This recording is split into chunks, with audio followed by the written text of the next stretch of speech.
नजरिया से दिलवा चुरा गईलू,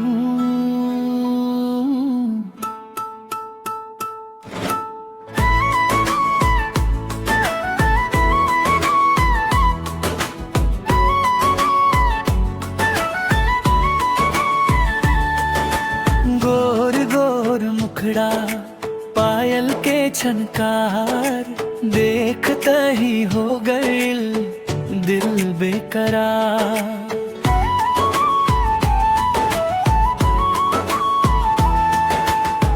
तोहर बतन में जादू समाइल, हमार सपना में तू ही समाइल। तोहरे बिना अब चैन ना आवे, दिन रात बस तोहरे याद सतावे। दिलवा कहे अब तू ही बता कैसे रहे हम तोहरे सिवा।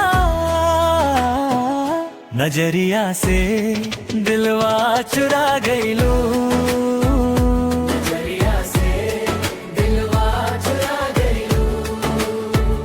हंस के हमके दीवाना बना गईलू, दीवाना बना गईलू। तोरे बिना अब चैन ना आवे,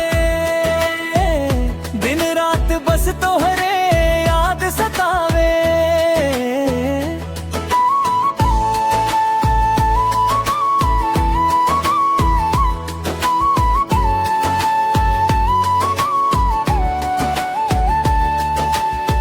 बरसात के बूंद जैसन प्यार तोहार, दिलवा में बसल बा नाम तोहार।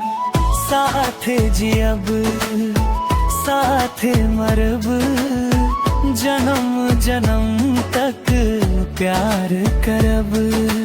रुआ जब आवेलू मनवा हंस, दूरी के हर पीरा खुदे मिट दिल के धड़कन। बस ये कहे तोहरा बिना हम ना रहे। नजरिया से दिलवा चुरा गईलू, नजरिया से दिलवा चुरा गईलू। हंस के हमके दीवाना बना गईलू, दीवाना बना गईलू। तोहरे बिना अब चैन ना आवे, दिन रात बस तोहरे याद सतावे।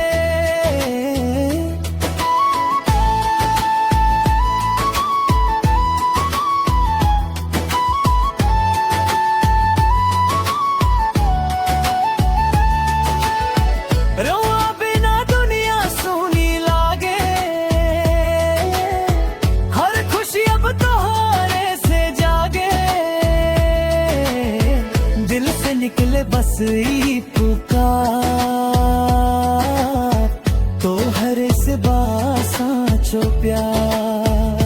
नजरिया से दिलवा चुरा गईलू, नजरिया से दिलवा चुरा गईलू। हंस के हमके दीवाना बना गईलू, दीवाना बना गईलू। तोरे बिना अब चैन ना आवे, दिन रात बस तोहरे याद सतावे। नजरिया से दिलवा चुरा गईलू, नजरिया से दिलवा चुरा गईलू।